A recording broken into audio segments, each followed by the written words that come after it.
नारद जी बोले, ब्राह्मण प्रजापति, आप धन्य हैं, क्योंकि आपकी बुद्धि भगवान शिव में लगी हुई है। विधे, आप पुनः इसी विषय का सम्यक प्रकार से विस्तार पूर्वक वर्णन कीजिए। ब्रह्मा जी ने कहा, तात, एक समय की बात है, मैं सब ओर से ऋषियों तथा देवताओं को बुलाकर उन सबको क्षीर सागर के तट पर ले गया। वहां सबका हित साधन करने वाले भगवान विष्णु निवास करते हैं। वहां देवताओं के पूछने पर भगवान विष्णु ने सबके लिए शिव पूजन की एक श्रेष्ठता बतलाकर यह कहा कि एक मुहूर्त या एक क्षण भी जो शिव का पूजन नहीं किया जाता, वही हानि है, वही महान छिद्र है, वही अंधापन है, वही मूर्खता है।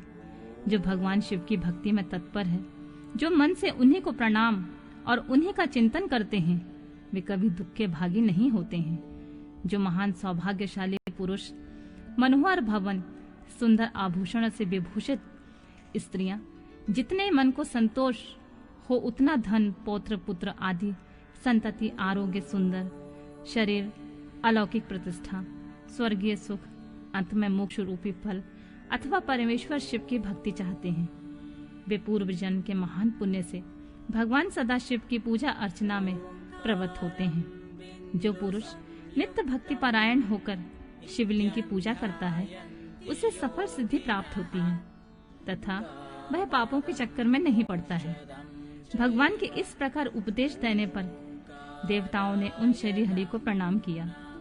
भगवान के इस प्रकार उपदेश देने पर देवताओं ने श्री हरि को प्रणाम किया और मनुष्यों की समस्त कामनाओं की पूर्ति के लिए उनमें शिवलिंग देने के लिए प्रार्थना की। मुनि श्रेष्ठ उस प्रार्थना को सुनकर जीवों के उद्धार में तत्पर रहने वाले भगवान विष्णु ने विश्वकर्मा को बुलाकर कहा, विश्वकर्मन, तुम मेरी आज्ञा से संपूर्ण देवताओं को सुंदर शिवलिंग का निर्माण करके दो। तब विश्वकर्मा जी ने मेरी और श्री हरि की आज्ञा के अनुसार उन देवताओं को उनके अधिकार के अनुसार शिवलिंग बनाकर दिए। मुनि श्रेष्ठ नारद, किस देवता को कौन सा शिवलिंग प्राप्त हुआ है, इसका वर्णन आज मैं कर रहा हूँ, उसे ध्यान से सुनो। इंद्रपद्य रागमणि के बने हुए शिवलिंग की पूजा और कुबेर सुवर्णमय शिवलिंग की पूजा करते हैं। धर्मपीत मणिमय पुखराज के बने हुए लिंग की तथा वरुण श्याम वर्ण के शिवलिंग की पूजा भगवान विष्णु इंद्रनीलमय तथा ब्रह्मा हेममय लिंग की पूजा करते हैं। मुने विश्वदेव गण चांदी के शिवलिंग की, वसुगण पीतल के बने हुए लिंग की तथा दोनों अश्विनी कुमार पार्थिव लिंग की पूजा करते हैं। लक्ष्मी देवी स्फटिकमय लिंग की, आदित्य गण ताम्रमय लिंग की, राजा सोम मोती के बने हुए लिंग की तथा अग्निदेव वज्र हीरे के लिंग की उपासना करते हैं। श्रेष्ठ ब्राह्मण और उनकी पत्नी मिट्टी के बने हुए शिवलिंग का, मयासुर चंदन निर्मित लिंग का और नागगण मूंगे के बने हुए शिवलिंग का आदर पूर्वक पूजन करते हैं। देवी मक्खन के बने हुए लिंग की, योगीजन भस्ममय लिंग की, यक्षगण दही निर्मित लिंग की, छाया देवी आटे से बने हुए लिंग की और ब्रह्म पत्नी रत्नमय शिवलिंग की निश्चित रूप से पूजा करती हैं। वाणसुर पारद या पार्थिव लिंग की पूजा करता है। दूसरे लोग भी ऐसा ही करते हैं। ऐसे ऐसे शिवलिंग बनाकर विश्वकर्मा ने विभिन्न लोगों को दे दिए और वे सब देवता और ऋषि उन लिंगों की पूजा करते हैं। भगवान विष्णु ने इस तरह देवताओं को उनके हित की कामना से शिवलिंग देकर उनसे तथा मुझ ब्रह्मा से पिनाकमणि महादेव की पूजन की विधि भी बताई। पूजा विधि संबंधी उनके वचनों को सुनकर देव शिरोमणि सहित मैं ब्रह्मा हृदय में हर्ष लिए अपने धाम में आ गया। मुने, वहां आकर मैंने समस्त देवताओं और ऋषियों को शिव पूजा की उत्तम विधि बताई, जो संपूर्ण अभीष्ट वस्तुओं को देने वाली है। उस समय मुझ ब्रह्मा ने कहा, देवताओं सहित समस्त ऋषियों, तुम प्रेम परायण होकर सुनो। मैं प्रसन्नता पूर्वक तुमसे शिव पूजन की उस विधि का वर्णन करता हूँ जो भोग और मोक्ष देने वाली है। देवताओं और मुनीश्वरों, समस्त जंतुओं में मनुष्य जन्म प्राप्त करना प्रायः दुर्लभ है। उनमें भी उत्तम कुल में जन्म तो और भी दुर्लभ है। उत्तम कुल में भी आचारवान ब्राह्मणों के यहाँ उत्पन्न होना उत्तम पुण्य से ही संभव है।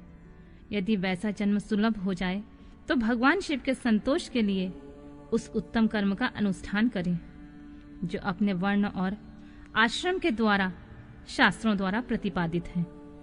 जिस जाति के लिए जो कर्म बताया गया है उसका उल्लंघन न करें। जितनी संपत्ति हो उसके अनुसार ही दान करें। कर्ममय सहस्त्रों यज्ञों से तप यज्ञ बढ़कर है। सहस्त्रों तप यज्ञ से जप यज्ञ का महत्व अधिक है। ध्यान यज्ञ से बढ़कर कोई वस्तु नहीं है। ध्यान ज्ञान का साधन है, क्योंकि योगी ध्यान के द्वारा अपने इष्ट देव समरस शिव का साक्षात्कार करता है। ध्यान यज्ञ में तत्पर रहने वाले उपासक के लिए भगवान शिव सदा ही सन्निहित हैं। जो विज्ञान से संपन्न है उन पुरुषों की शुद्धि के लिए किसी प्रायश्चित आदि की आवश्यकता नहीं है। मनुष्य को जब तक ज्ञान की प्राप्ति न हो तब तक वह विश्वास दिलाने के लिए कर्म से ही भगवान शिव की आराधना करे। जगत के लोगों को एक ही परमात्मा अनेक रूपों में अभिव्यक्त हो रहा है। एकमात्र भगवान सूर्य एक स्थान में रहकर भी जलाशय आदि विभिन्न वस्तुओं में अनेक से दिखते हैं। देवताओं, संसार में जो जो सत्य या असत वस्तु देखी या सुनी जाती है वह सब पर ब्रह्म शिव रूप ही है, ऐसा समझो। जब तक तत्व ज्ञान ना हो जाए तब तक प्रतिमा की पूजा आवश्यक है। ज्ञान के अभाव में जो पूजा प्रतिमा की अवहेलना करता है उसका पतन निश्चित है। इसलिए ब्राह्मणों, यह यथार्थ बात सुनो। अपनी जाति के लिए जो कर्म बताया गया है उसका प्रयत्न पूर्वक पालन करो। जहाँ जहाँ यथासव भक्ति हो उस आराध्य देव का पूजन आदि अवश्य करना चाहिए, क्योंकि पूजन और दान आदि के बिना पातक दूर नहीं होते। जैसे मैले कपड़े में रंग बहुत अच्छा नहीं चढ़ता है, किंतु जब उसे धोकर स्वच्छ कर लिया जाए तब उस पर सब रंग अच्छी तरह चढ़ते हैं। उसी प्रकार देवताओं को भली भांति पूजा से जब विविध शरीर पूर्णतः निर्मल हो जाता है तभी उसका ज्ञान का रंग चढ़ता है और तभी विज्ञान का प्राकट्य होता है। जब विज्ञान हो जाता है तो भेदभाव की निवृत्ति हो जाती है।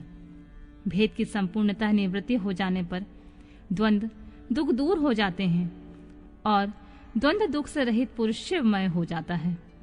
मनुष्य जब तक गृहस्थ आश्रम में रहे तब तक पांचों देवताओं की तथा उनमें श्रेष्ठ भगवान शंकर की प्रतिमा का उत्तम प्रेम के साथ पूजन करे, अथवा जो सबके एकमात्र मूल हैं, जो भगवान शिव की पूजा सबसे बढ़कर है, क्योंकि मूल के सींचे जाने पर शाखा स्थानीय संपूर्ण देवता स्वतः तृप्त हो जाते हैं। अतः जो संपूर्ण मनोवांछित फलों को पाना चाहता है वह अपने अभीष्ट सिद्धि के लिए समस्त प्राणियों के हित से तत्पर रहकर लोक कल्याणकारी भगवान शिव का पूजन करे।